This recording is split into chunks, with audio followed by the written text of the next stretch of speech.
오늘 설교 제목은 어린이같이 되라. 1년에 한 번씩 어린이 주일을 정해놓고 이때마다 어른들은 어린이를 중요하다고 생각하게 되고 관심을 갖게 됩니다. 그러나 제가 생각할 때 어린이 주일은 매주일이 어린이 주일이 됐으면 좋겠어요. 매일이 어린이날이 됐으면 좋겠고요. 본래 어린이 주일이 6월 달에 있었습니다. 6월 달에는 꽃이 없기 때문에 우리들의 동심의 세계로, 낭만의 세계로 이끌기 때문에 5월 달에 어린이날이죠. 오늘 본문의 말씀을 보면 어린아이들과 같이 되지 아니하면 결단코 천국에 들어가지 못하리라 했는데, 도대체 어린아이들은 무엇이 다르길래 이러한 말씀을 예수님께서 하셨는지 한 번 정도는 생각하고 넘어가야 될 줄 믿습니다.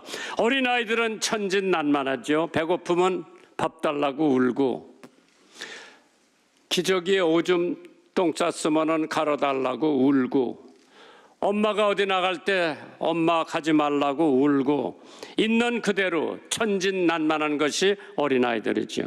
꾸김이 없어요. 또 어린아이들은 굉장히 귀중합니다.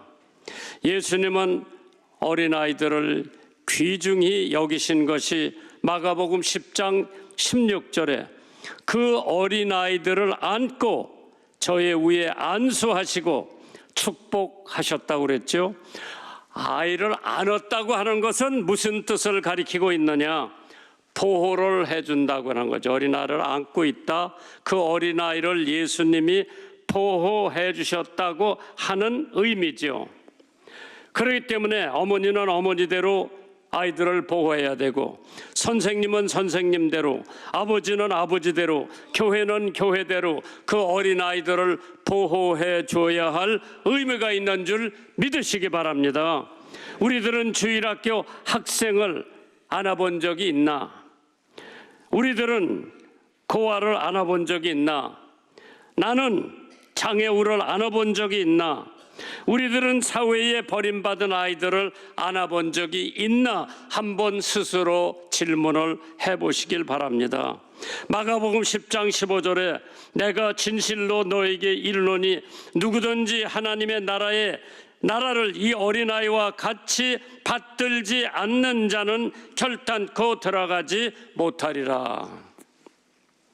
본문에 어린아이의 특징과 또 방법을 제시해 주셨는데, 그것을 생각하면서 오늘 말씀의 본문을 은혜롭게 생각해 보려고 합니다. 첫째 대목이 어린아이와 같이 자기를 낮추는 자가 되라고 그랬어요. 두 번째는 어린아이를 영접하라고 그랬죠. 영접. 세 번째는 어린아이를 실족하지 말라고 그랬어요. 세 가지가 있어요. 어린아이와 같이 자기를 낮추라고 그랬어요. 내가 엄마한테 물어볼게. 어린아이들이 낮춰요? 땡깡 부려요? 나는 이 말씀을 보면서 어린아이와 같이 자기를 낮추는 자가 되라고 그랬는데, 마태복음 18장 4절입니다. 그러므로 누구든지 이 어린아이와 같이 자기를 낮추는 그이가 천국에서 큰 자라고 그랬죠. 뭐냐? 낮추라는 것은 겸손의 교훈이죠. 어린아이의 겸손은 순진합니다. 어른들은 없어도 있는 채 하고, 어른들은 몰라도 아는 채 하고, 어른들은 굶어도 이를 쓰시고 있는 것은 내가 밥을 먹었다고 하는 가식 많지요. 없는데도 있는 채 하고, 모르는데도 아는 채 하고, 굶어서 바깥에 나가면 이를 쓰시는 체면을 가졌지만은 어린아이들은 체면이라는 게 없어. 배고프면 밥 달라고 울고, 추우면 춥다고 야단이고, 어린아이들은 있는 그대로. 그러니까 우리는 체면, 허례, 허식이 너무 많아 어른들은. 그러나 아이들은 있는 그대로요. 그렇게 되지 않으면 천국에를 갈 수가 없다. 두 번째로 어른보다 속히 진리를 받아들이는 것이 어린아이들이에요. 어린아이들은 선입관념이 없어요. 따지지를 않아요. 있는 그대로. 그래서 어려서 구원받은 위대한 인물들이 여럿이 있어요. 폴리캅, 교부죠. 용감한 초대교회의 순교자인데 9살 때 개종을 하고 예수를 믿었다 그래요. 자나튼 에드워드, 미국의 성직자 중에서 가장 뛰어난 지성인입니다. 7살 때 예수를 믿었고, 젠센도프라고 하는 사람, 모리비안 지도자는 4살 때 구원을 받았다고 합니다. 매튜 헨리, 위대한 주석가, 그도 4살 때 예수를 믿고 구원을 받았다고 그러죠. 찰스 스퍼전, 영국의 대설교가는 12살 때 예수 믿고 구원을 받았다고 합니다. 세계적인 전도자 빌그램 목사님은 17살 때 예수 믿고 구원을 받았다고 합니다. 디모데후서 3장 15절입니다. 또 내가 어려서부터 성경을 알았나니 성령은 능히 너로 하여금 그리스도 예수 안에 있는 믿음으로 말미암아 구원에 이르는 지혜가 있게 하느니라. 어려서 알아듣던 못 알아듣던 애들한테 성경을 읽어주면 무의식 중에 그 성경이 그 아이들 마음속에 깊이 자리 잡는 줄 믿으시기 바랍니다.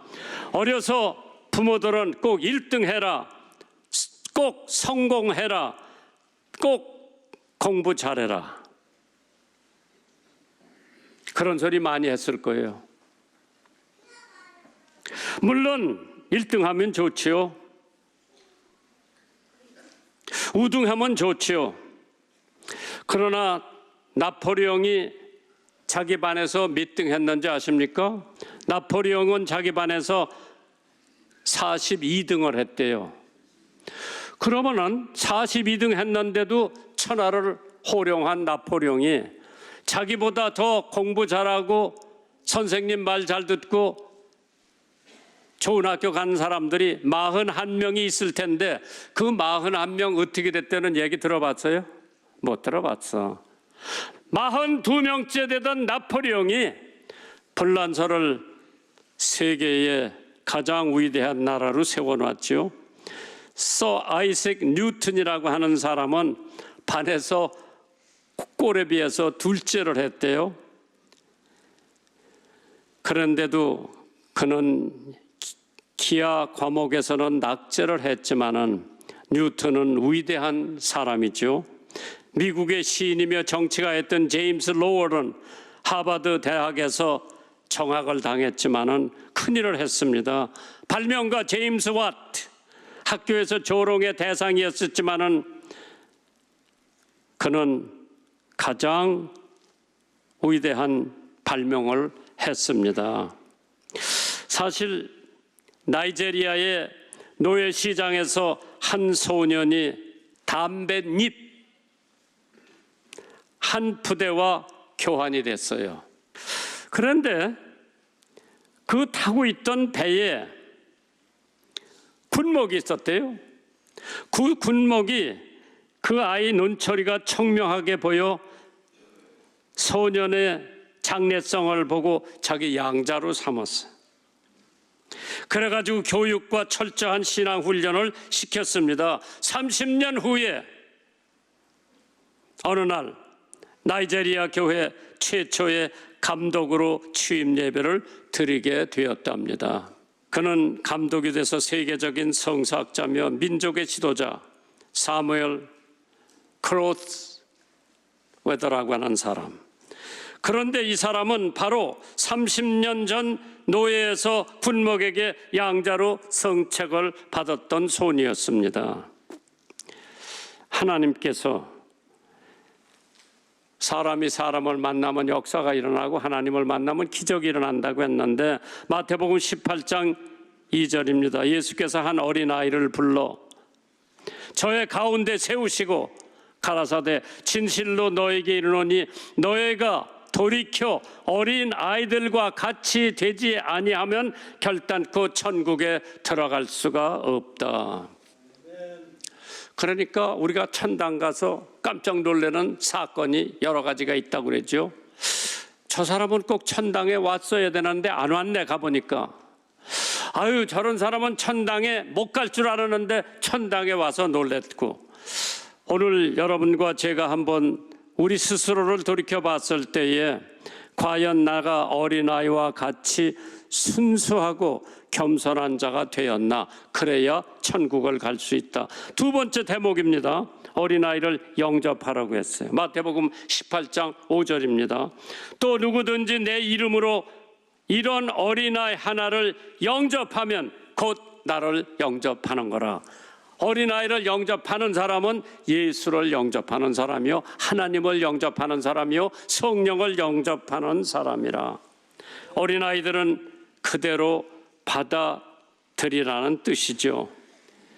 사실 우리는 어린아이를 그냥 빨리빨리 크게 하려고 난리를 때리는 부모가 있는데, 어린아이들은 그냥 어린아이들대로 그대로 키우는 게 좋죠. 너무 빨리 키워도 안 좋고 너무 늦게 키워도 안 좋고, 하나님께서 어린아이들을 어떻게 취급을 하느냐.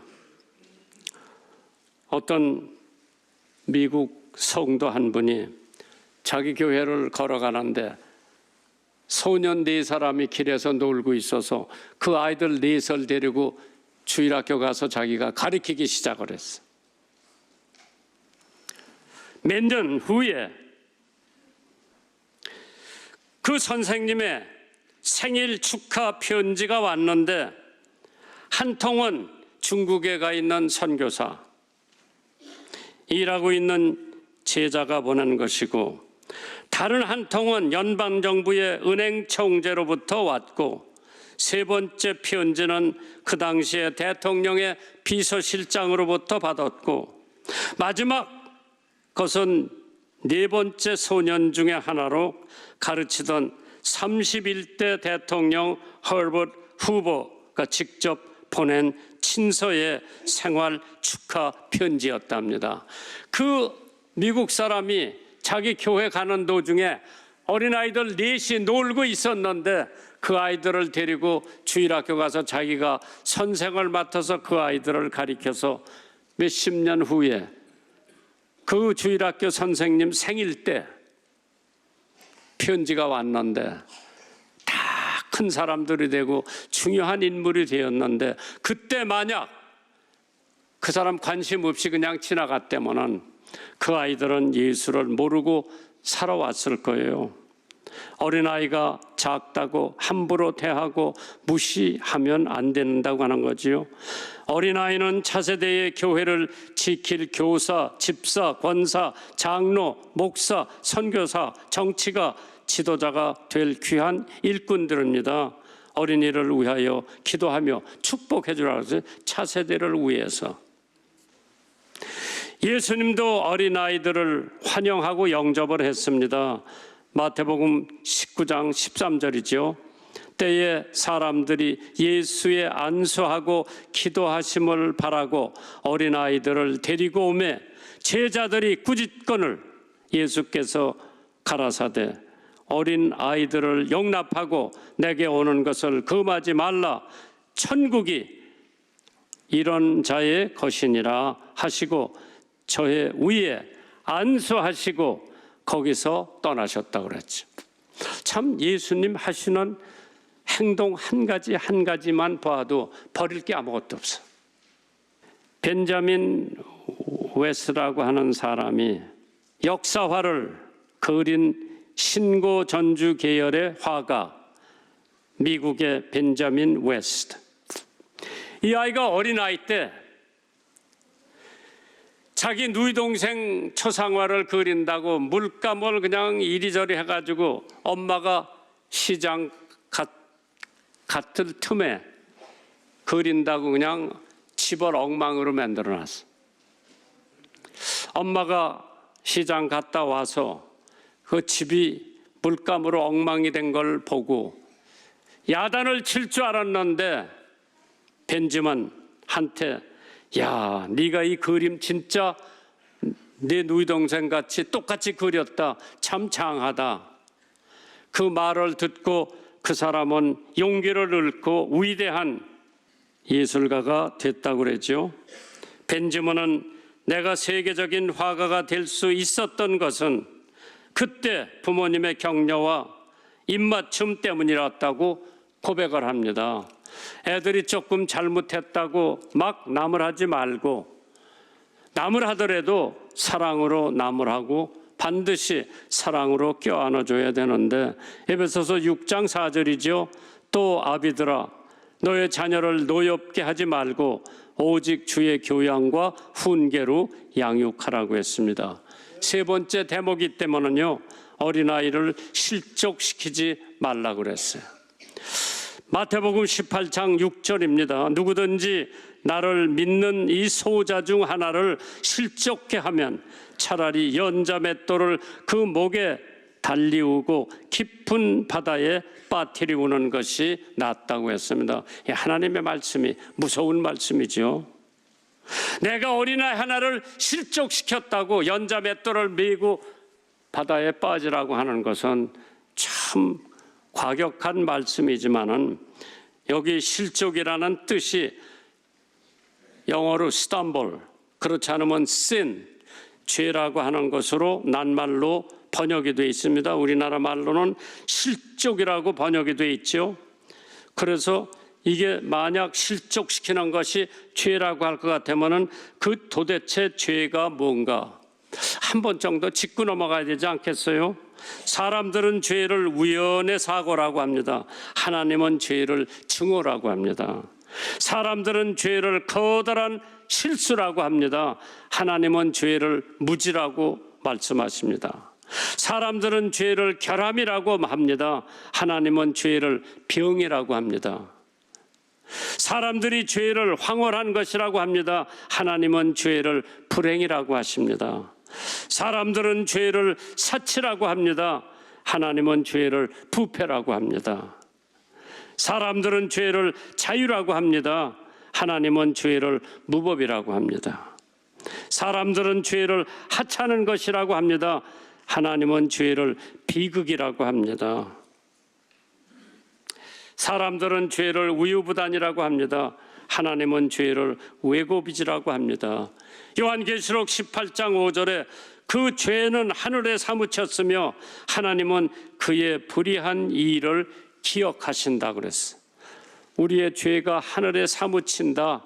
그 죄가 사함받지 않으면 우리는 절대로 하늘나라 갈 수 없는 존재가 되고 말 것입니다.